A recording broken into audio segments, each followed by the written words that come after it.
My name is Elena Park, and for as long as I can remember, my sister has made me feel like I was never enough.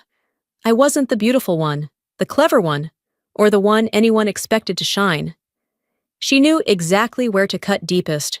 Her words weren't loud, but they carried the kind of poison that lingers for years.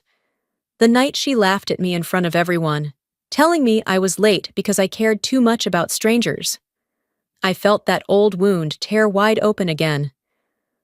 What she didn't know was that the stranger I had just stopped to help would change everything, because he was my fiancé's father.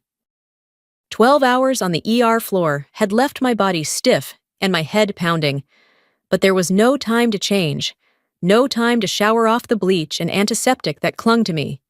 I slipped my wool coat over scrubs that still smelled faintly of hand sanitizer, laced sneakers stained from the day's chaos, and bolted out the staff entrance into the cold Boston air. My phone buzzed in my pocket. A voicemail from my sister, Sienna, her voice smooth, cutting, practiced. "Don't be late, Elena. This isn't your hospital." The message wasn't a reminder. It was a warning. I checked my watch. 40 minutes until I had to be on Beacon Hill, in front of the Whitakers, the family whose name carried as much weight in medicine as any institution. My pulse quickened. I wasn't just meeting Caleb's relatives over dinner. I was stepping into a house that thrived on reputation, precision, and power. I cut across the parking lot of a neighborhood grocery store, planning to grab a cab. That's when I saw him. An older man, thin frame leaning hard on a shopping cart, his knees buckling. The cart wobbled, then tipped, and he crumpled sideways to the pavement. For a split second, I froze like everyone else around him. A woman tugged her child away. A jogger veered wide, and people kept walking as though he were invisible. I ran, dropping to my knees on the icy concrete. I pulled his chin up, looked into eyes glazed and fading. His skin was damp, his pulse thready. I recognized it instantly. Hypoglycemia. My fingers went to my pocket, where the small emergency kit always lived. I snapped open the glucose gel, coaxed it between his lips, steadying his trembling jaw. It took long, dragging seconds before his breathing eased and color crept back into his cheeks. I unclasped the silver band on his wrist. Medic alert, diabetes 2. Richard. The metal was scuffed, warm from his skin. I wiped it clean with the edge of my sleeve, meant to secure it back, but headlights swung across us, and the VA transport van pulled up. The driver hurried out with a stretcher. I gave a quick handover, then stood, knees damp and aching, realizing I was already behind schedule. The bracelet was still in his palm when I stepped back. By the time I reached the brick-lined streets of Beacon Hill, my coat clung with sweat and the grit of city dust. My chest heaved, shoes clicking unevenly against the cobblestones as the Whitaker residence loomed ahead, its windows glowing amber against the dusk. At the top of the stone steps, waiting like a sentinel, was Sienna, sleek bun, crimson cocktail dress that fit like armor. Her eyes scanned me once, slow and sharp, and the corner of her mouth lifted.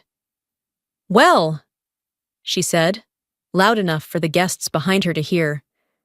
"Some things never change. Always late, Elena, always." The words sliced the air, familiar as the scar of an old wound. I swallowed the sting, my throat tight, and stepped past her into the foyer.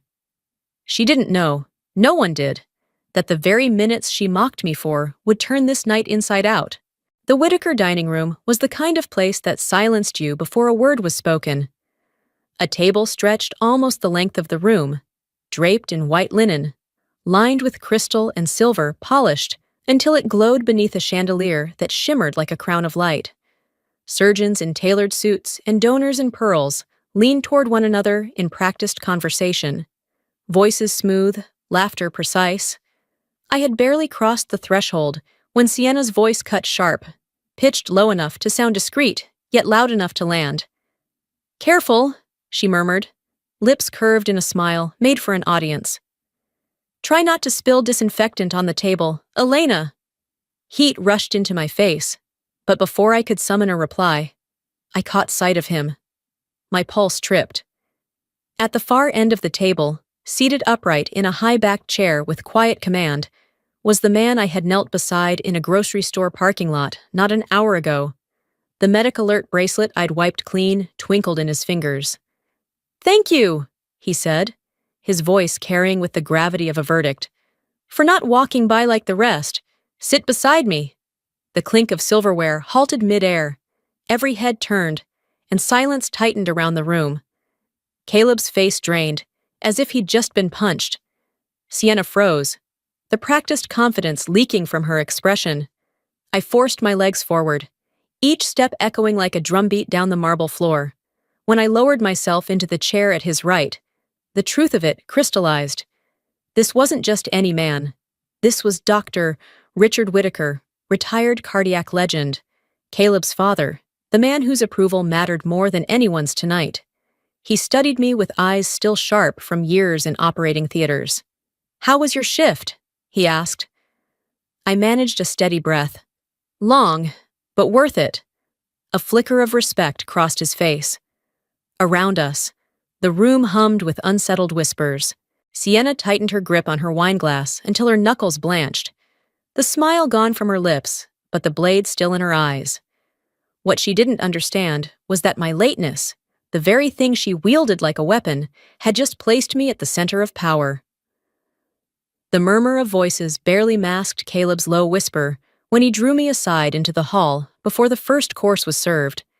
His jaw was tight, eyes darting toward the closed dining room doors. "There's something you need to know," he said, voice clipped. "I've been reviewing the Whitaker Heart Fund accounts. Some of the digital outreach payments don't make sense. A vendor appeared out of nowhere, and the transfers," he swallowed, "they're going straight into Ethan's LLC. Ethan, Sienna's husband." The words slammed into me. My stomach flipped as Caleb passed me a folded printout, line items, account numbers, dates. Then my own name leapt out at me in bold black font. Elna Park, RN, listed as a reference on an approval form I had never seen. My chest tightened. That email, an old address I'd abandoned years ago, had been resurrected, stamped onto paperwork to lend it credibility. The realization hit cold. Someone had pulled me in as a shield, a stamp of trust to mask theft, and only one person had access to my past like that. I confronted Sienna in the side parlor, my voice low, shaking with anger. "You used me. My name. Did you really think I wouldn't find out?" She leaned back, unruffled, the crimson silk of her dress catching the lamplight. "Don't be dramatic. This isn't about you. It's about protecting our family. You've always been the hero, medals, recognition, the perfect savior. For once, let me be the one who wins." Her words struck harder than any slap. The sister who once braided my hair before school, who shielded me from bullies, now twisted my integrity into a cover for her fraud. And I understood then. I wasn't a bystander in her scheme. I was her camouflage. The first course had barely been served when the tension thickened into something almost visible. Glasses of wine rose, but no one seemed to taste them. I sat stiffly at Richard's right, his presence solid and immovable, while across from me, Sienna tried to hold her poise, her smile brittle as glass. She leaned forward, her voice dipped in sugar but sharpened to cut. "Elena brings the ER to the dinner table. So typical of you." Richard's gaze shifted to her, steady and unflinching. "She didn't just bring the ER," he said, his tone cutting through the clink of cutlery. "She saved me in a grocery lot when no one else cared to look." The air stilled. Then a man in a dark suit at mid-table cleared his throat. "I donated $20,000 for the fund's digital outreach campaign," he said evenly, "but I've yet to see a single initiative." Chairs creaked as people exchanged glances. Caleb stood, his jaw set. He opened his laptop and rotated the screen toward the table, a spreadsheet glowing in the chandelier's light. Row after row of transfers, all funneled into a shell company.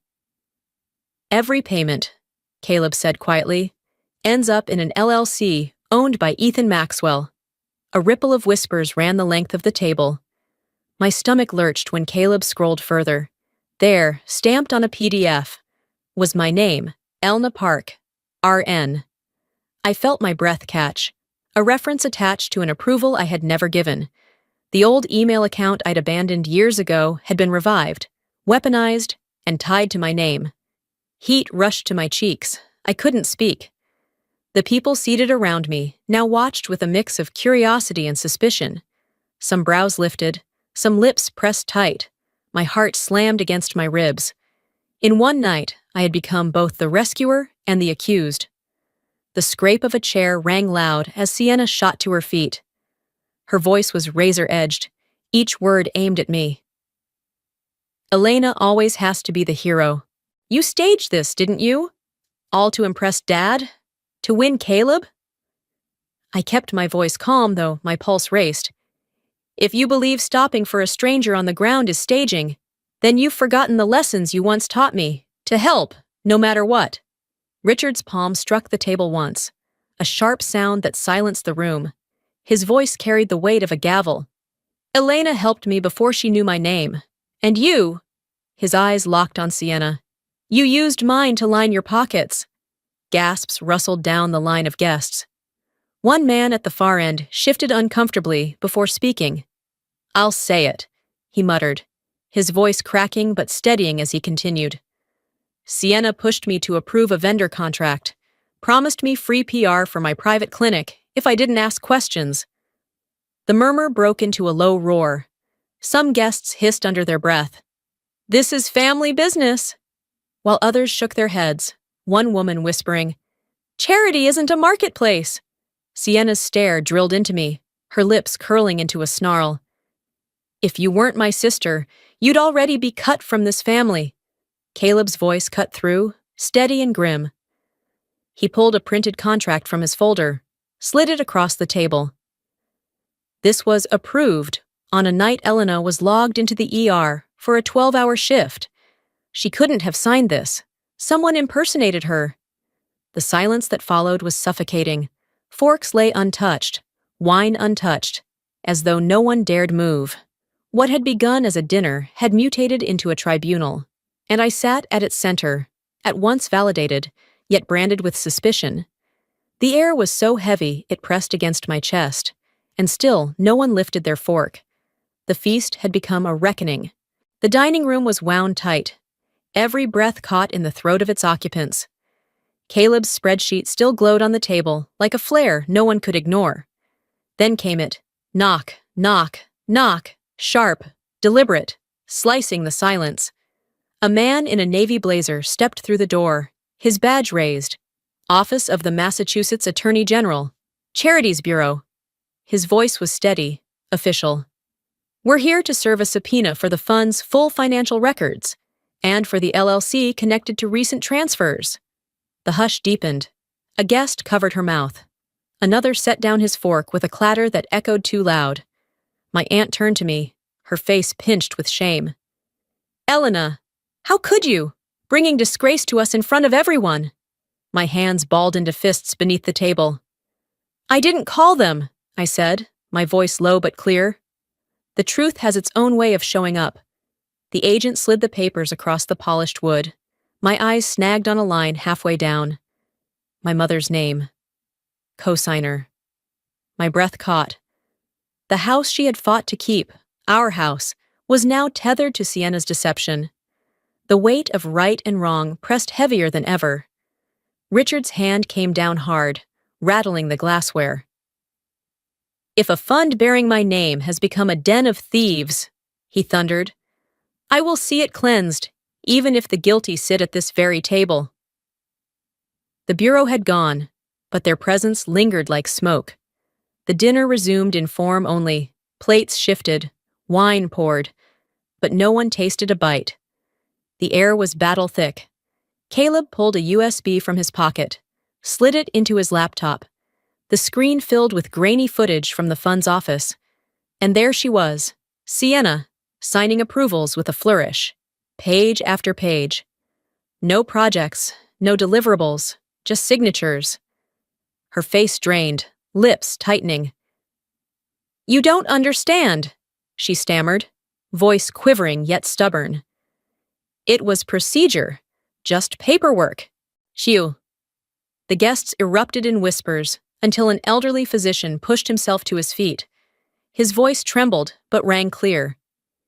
If my son brought home a woman like Elena, I would be proud. At least someone here still knows what honor means. Heads turned, sides drawn. Some lowered their eyes to their plates, unwilling to choose. Others nodded quietly, a murmur of agreement rippling down the table. Then Caleb clicked again. An email thread appeared on the screen, an exchange between the LLC and a board member seated not 10 feet away. The words glared. "Thank you for your support. Retainer processed." The man's face flushed crimson. A gasp broke from the room. This wasn't just Sienna. It was rot spreading through the roots. Richard's voice cut through the uproar, weary but resolute. "This is no longer a family dinner. This is an excavation of truth."